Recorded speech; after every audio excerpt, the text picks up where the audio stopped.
Hoy describiremos dos sistemas, uno encargado del movimiento voluntario, el sistema piramidal, y otro que se encarga de mantener la postura, el equilibrio, el balance, mientras se realiza el movimiento voluntario. Y de este se encarga el sistema extrapiramidal. En muchas bibliografías, el sistema piramidal está descrito como la vía o el haz córtico-espinal directo y cruzado o el haz córtico-nuclear. Y ya vamos a ver entonces los dos tipos de vía. Como toda la vía eferente, la motorneurona superior o primera motorneurona se encuentra entonces en la corteza motora. El 60% en la circunvalación prerolándica y un 40% en la parietal ascendente.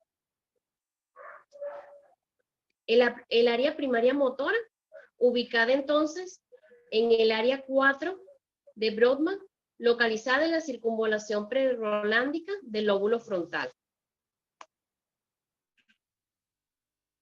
El mapeo cerebral de la corteza motora configura una imagen deforme del cuerpo doblemente invertido, de arriba a abajo, de izquierda a derecha, conocida como músculo de Penfield. Anterior al área 4, de la que hablamos ahorita, y entonces esta se corresponde al área 6 o corteza complementaria, o corteza motora complementaria.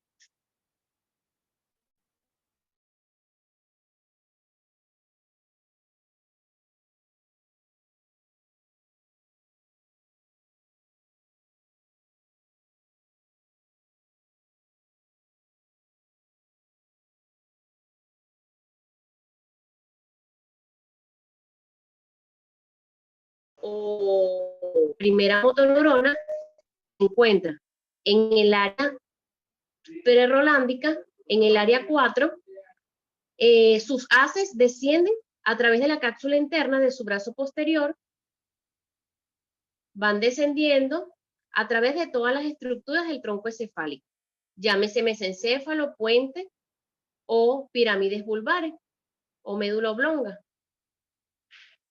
Ahí van dejando fibras a todo este nivel. En el área o en el origen real o en los núcleos de los pares craneales que tienen función motora, como lo vieron en la clase anterior, a través de todo el tronco encefálico. Ya entonces, en la médula oblonga, esta vía que viene desde el área 4 o área de Brodmann en la corteza motora primaria, se decusa su fibra casi más del 80% en la decusación de las pirámides. Estas fibras que se decusan en esta estructura van a tomar el cuerno anterior de la médula espinal. Allí, entonces, está ubicada la segunda motoneurona o neurona secundaria. Esta neurona, sus fibras se extienden y salen de la médula espinal a través de los como nervios raquídeos que van a inervar entonces el músculo efector. Y es así como se produce el movimiento consciente, el movimiento motor.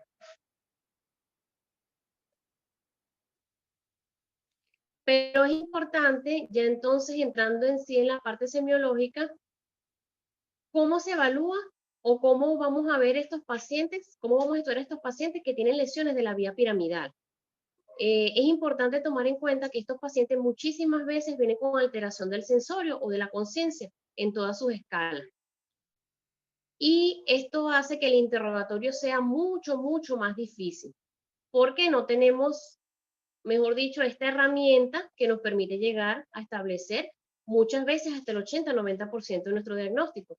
Entonces, si no tenemos la ayuda de algún familiar que pueda darnos datos acerca de qué pasó con el paciente, debemos irnos directamente a la inspección y evaluar cómo es la actitud de los miembros, evaluar entonces si hay lesiones de piel, relieves óseos, pero fundamentalmente la actitud de los miembros. tenemos que, si no tenemos esta herramienta, ahora si la tenemos, si contamos con ello, entonces se nos hace más fácil preguntarle al paciente si tiene algún tipo de dolor, si tiene disminución de la fuerza muscular en alguna parte del cuerpo, que a eso le llamamos paresia, o si tiene completamente pérdida de la fuerza muscular y a eso le llamamos plejía. Ya entonces a la palpación nos vamos a fijar en el tono muscular, cuáles son las características de este tono en estos pacientes, en los músculos, en las extremidades, y todo esto va a depender también, las alteraciones del tono y del trofismo van a depender del tiempo de evolución de la lesión. A la percusión podemos entonces evaluar los reflejos osteotendinosos, tanto superficiales como profundos, que nos van a orientar mucho. Pero de forma general, hacer énfasis en el tono muscular, el trofismo muscular, la motilidad activa, que la vamos a evaluar muchas veces a través de maniobras, como la de Minganzini y Barré. O también la podemos evaluar de forma segmentaria y plasmarla entonces en grados, porque tenemos escalas en grados para evaluar la fuerza muscular que va del 0 al 5. Y evaluar, por supuesto, los reflejos superficiales y profundos, como se los mencioné anteriormente. Es importante, o lo hacemos de manera práctica para un poco ubicarnos en las lesiones que pueden tener estos pacientes. ¿Cuáles son las características clínicas de un paciente con lesión de la primera motoneurona o motoneurona superior y cuáles son las características clínicas que tiene el paciente con alteraciones de la segunda motoneurona o motoneurona inferior? Tenemos que entonces, cuando la lesión está por encima de la decusación de las pirámides, sabemos que, les repito que anteriormente cuando les di la vía, el 80% de su fibra se decusa. Por tanto, las manifestaciones clínicas de estos pacientes son contralateral a la lesión. Cuando la lesión se produce por encima de la decusación de las pirámides, o sea que la lesión es de la primera motoneurona, entonces toma grandes grupos musculares. Estos pacientes tienen hipertonía, pueden tener o tienen hiperreflexia. Podemos evidenciar la presencia del reflejo de Babinski, que es un reflejo que es completamente patológico en la adultez. No tiene presencia de fasciculaciones y se conoce también con los nombres de una parálisis central o espástica. Cuando la lesión es de la segunda motoneurona o motoneurona inferior, es decir, que entonces la lesión es por debajo de la decusación de las pirámides, entonces el paciente tiene una parálisis monomuscular o regional. Puede tener hipotonía, puede tener hiporreflexia o arreflexia, hay presencia de fasciculaciones y esta parálisis se conoce también con el nombre de periférica o flácida. En este cuadro vemos de manera más práctica y más sencilla cuál es la diferencia entre las lesiones de la motoneurona superior y de la motoneurona inferior. Entonces, repetimos, las lesiones de la motoneurona superior, el paciente tiene hipertonía. En lo de la motoneurona inferior, tiene atonía o hipotonía. Cuando hay lesión de la motoneurona superior, el paciente muchas veces no tiene atrofia. Es más, depende del tiempo de evolución de la lesión, puede tener hipertrofia. A diferencia, cuando es en la motoneurona inferior, tiene atrofia o hipotrofia. El paciente, cuando la lesión es superior, tiene hiperreflexia. Cuando es inferior, es arreflexia o hiporreflexia. En la lesión de la motoneurona superior, los pacientes tienen parálisis polimuscular. ¿Qué significa eso? Que toma grandes grupos musculares. El paciente puede tener entonces hemiplegia. En las lesiones de la motoneurona inferior, el paciente tiene parálisis muscular aislada, una monoplegia o alteración de un segmento muscular. Ahora vamos a hablar de la vía corticonuclear. Como lo dije anteriormente, una vez que el paciente, con respecto a esta vía, igual se inicia en el área motora o área 4 de Brodmann. descienden sus fibras y atraviesan también la cápsula interna, pero no descienden hacia la médula espinal, porque esa sería entonces la vía córtico-espinal, ya descrita, sino que sus fibras se quedan en el tronco encefálico, a través de los nervios craneales o de los pares craneales que tienen función motora. ¿Cuáles son las clínicas o cuáles son, sí, las características clínicas de estos pacientes?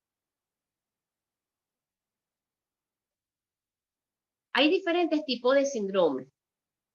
A veces lo podemos, cuando no tenemos dominio de eso, se nos puede hacer un poquito engorroso, porque tienen nombres propios de las personas que, bueno, que en su momento descubrieron esto. Pero vamos a describir algunos de estos síndromes. Tenemos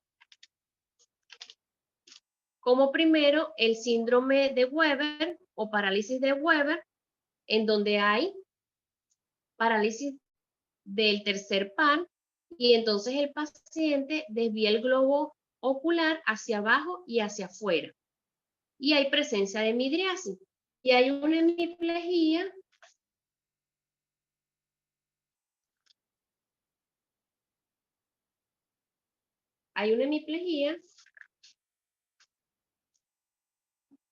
facio brachiocrural, como lo vemos ahí en el dibujo.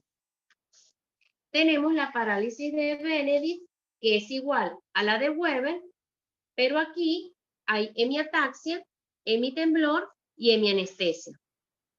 Además, hay daño en el núcleo rojo que no lo vemos en la parálisis de Weber. Después tenemos la parálisis o el síndrome de Miller-Gubler. Aquí, esta es una hemiplegia brachioclural contralateral a la lesión, con parálisis facial periférica y lesión del séptimo par craneal. Tenemos el síndrome de Foville inferior, igual a la de Miller-Gubler, más parálisis de la mirada lateral al lado de la lesión. El paciente mira su hemiplegia. Tenemos el síndrome de Abelis, caracterizado por parálisis ipsilateral del velo del paladar y de la cuerda vocal del lado de la lesión, y es ocasionado por lesión del décimo par. Pero generalmente la lesión realmente es en el núcleo ambiguo. El síndrome de Smith, igual al de Abelis, más parálisis ipsilateral de los músculos como son el trapecio y el esternomastoideo. Entonces, eso quiere decir que hay lesión del par craneal espinal, que es el 11º. Tenemos el síndrome de Jackson, igual a la de Smith, más parálisis de la mitad de la lengua con lesión del hipoglosio. Bueno, ya entrando entonces a la vía extrapiramidal, filogenéticamente más antigua que el síndrome o el sistema piramidal, sus fibras no pasan por las pirámides vulvares y está formado por cadenas y circuitos neuronales de mayor complejidad. Su función, como lo dije al inicio, es mantener el balance, la postura y el equilibrio mientras se realizan movimientos voluntarios. O sea que son dos vías que de alguna manera trabajan al unísono. Las sensaciones que tenemos táctiles, visuales y auditivas están conectadas por la vía motora a través de los centros de asociación, que son la corteza premotora y motora de asociación, lo que permite la regulación sensorial del acto motor, pensamiento y acción. Hay dos sistemas subcorticales que forman parte de este sistema extrapiramidal y de estas vías, que son los ganglios basales y el cerebelo. Ambos cumplen papeles importantes en el control del tono, la postura y coordinación de los movimientos, así como también la iniciación de ellos. Eso es importante porque entonces cuando tenemos pacientes con alteraciones de esta vía, de allí las manifestaciones clínicas que tenemos. Las conexiones implicadas son tálamo-corticales, corteza premotora, vía córtico-espinal, y el sistema extrapiramidal se refiere a todas estas vías motoras exceptuando la piramidal. Cuando hablamos de vía extrapiramidal tenemos que hacer referencia a varios tractos o haces. Los axones que transmiten impulso nervioso de las vías directas descienden a diversos núcleos del tronco encefálico, a 5 fascículos principales de la médula espinal. Entonces tenemos el haz ruboespinal, que no es más que el que participa en movimientos precisos de las extremidades, incluidos los pies y las manos. El tecto espinal, que conduce impulsos a músculos esqueléticos contralaterales que mueven la cabeza y los ojos en respuesta a estímulos visuales. El haz vestíbulo espinal, que participa en la regulación del tono ipsilateral de los músculos, en fines o con fines, ¿verdad?, de mantener el equilibrio en respuesta al movimiento de la cabeza. El fascículo reticuloespinal medial, que transmite impulsos de la formación reticular y facilita los reflejos externos e inhibe los reflejos de los extensores e inhibe lo de los músculos flexores y aumenta el tono muscular del esqueleto axial.